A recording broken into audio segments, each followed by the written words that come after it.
اللہ اکبر، یہ آخری وقت ہے میرے عزیز ہو۔ حسین ابن علی رضی اللہ تعالیٰ عنہ کے گھر میں سوائے ان کے بیٹے زین العابدین کے جو بیمار تھے، ان کی عمر 22 سال کی تھی، کمزور تھے، بخار زدہ تھے، لیٹے ہوئے خیمے میں بخار سے ان کا جسم تپ رہا تھا، وہ سارا منظر وہ اپنی بیماری میں دیکھ رہے تھے۔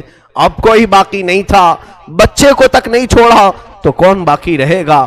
امام حسین ابن علی رضی اللہ تعالیٰ عنہ نے دیکھا، قرآن کو جلدی سے کھولا، تلاوت کرنے لگے۔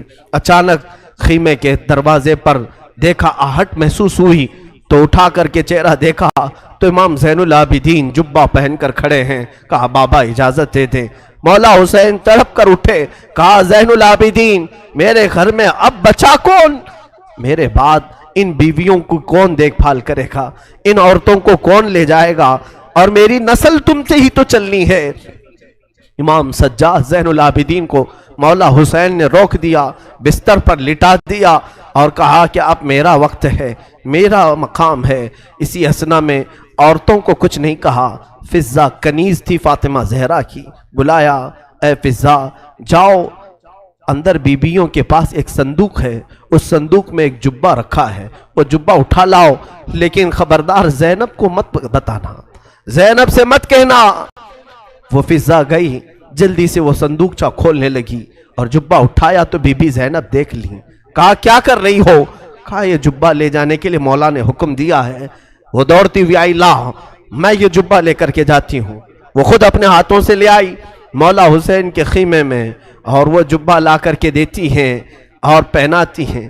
امام حسین نے کہا زینب تجھے معلوم ہے اماں کہتی تھیں، فاطمہ زہرا نے کہا تھا حسین یہ جبہ سنبھال کر رکھنا، یہ تیرے بابا حیدر کرار کا ہے جو رسول اللہ نے انہیں دیا تھا اور مجھے وصیت کی تھی، فاطمہ تیرا بیٹا جب بھی مصیبت میں آئے تو یہ جبہ اسے پہنا دینا۔ زینب کہتی ہیں سچ کہہ رہے ہو بھیا، مجھے بھی ماں نے کہا تھا کہ زینب حسین کبھی اگر مصیبت میں آ جائے، اگر وہ جبہ بھول جائے تو اپنی ہاتھ سے پہنانا۔ دونوں نے ایک دوسرے کو سمجھایا، ماں کی وصیت پر عمل کیا۔ وہ کیسا منظر تھا جب حسین دولہا کی شکل اختیار کر گئے تھے، رسول اللہ صلی اللہ علیہ وسلم کا امامہ پہنا ہوا ہے اور جبہ مبارکہ حیدر کرار کا جو رسول کا عطا کیا ہوا ہے، جعفر طیار کا پٹا باندھا اور امیر حمزہ رضی اللہ تعالیٰ عنہ کی تبرکات آپ کے ساتھ تھے، تلوار حیدر کرار کی ذوالفقار آپ کے ہاتھ میں تھی۔ یہ سارا منظر پورے خیمے کو رلا گیا، جیسے کوئی جوان شہزادہ دولہا بارات میں جاتا ہے خیمہ حسین سے۔ یہ پوری تیاریوں کے ساتھ حسین ابن علی نکل رہے تھے۔ مجھے وہ منظر یاد کر کے بڑا دکھ ہوتا ہے۔ آج ہم اپنے حجرے سے کبھی نکلتے ہیں تو پھر یاد آتی ہے حسین تو خیمہ گاہ سے نکلے تھے قتل گاہ کی طرف، آج تو ہم امن کے لیے باہر نکلتے ہیں تو سج سنور کر کے نکلتے ہیں، وہ بارگاہ مولا میں نکل رہے تھے۔ اسی اثنا میں حسین ابن علی رضی اللہ تعالیٰ عنہ کرم اللہ وجہہ الکریم باہر جانے کی تیاری میں ہیں۔ بیویوں کی ایک آہ نکلی، بی بی زینب نے کہا اور بی بی سکینہ نے کہا، سارے گھر کی عورتوں نے کہا بابا بھیا آپ کس کے حوالے ہمیں چھوڑ جا رہے ہیں؟ حسین ابن علی نے پیچھے عورتوں کی طرف دیکھا، کہا میں تمہیں اللہ اور اس کے رسول کے حوالے کر جا رہا ہوں، سب خاموش ہو جاؤ، میرے بعد کوئی نوحہ نہیں کرنا، میرے بعد کوئی ماتم نہیں کرنا۔ اس کے بعد صبر کی تلقین کی اور پھر آخری وصیت یہ تھی، خاندان نبوت کی بچیاں کبھی بے آبرو نہیں ہوتی، بے حجاب نہیں ہوتی، کسی کا پردہ ہٹنے نہ پائے، کسی کا حجاب سرکنے نہ پائے۔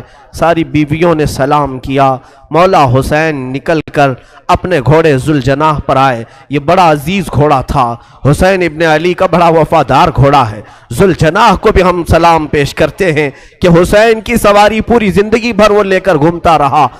ذوالجناح حسین ابن علی کی پیاس کی وجہ سے جب اسے پانی ملتا تو کبھی پیا نہیں کرتا تھا۔ یہ روایات بتاتی ہیں حسین ابن علی کے بعد اس گھوڑے نے کبھی پانی نہیں پیا، زندہ تو رہا لیکن کبھی پانی کو منہ تک نہیں لگاتا تھا۔ وہ ذوالجناح سوار جس کو تیار کر کے خیمے کے باہر کھڑا کیا گیا ہے، مولا حسین جیسی گھوڑے پر بیٹھے، بیویوں کی ایک الوداعی آواز آئی،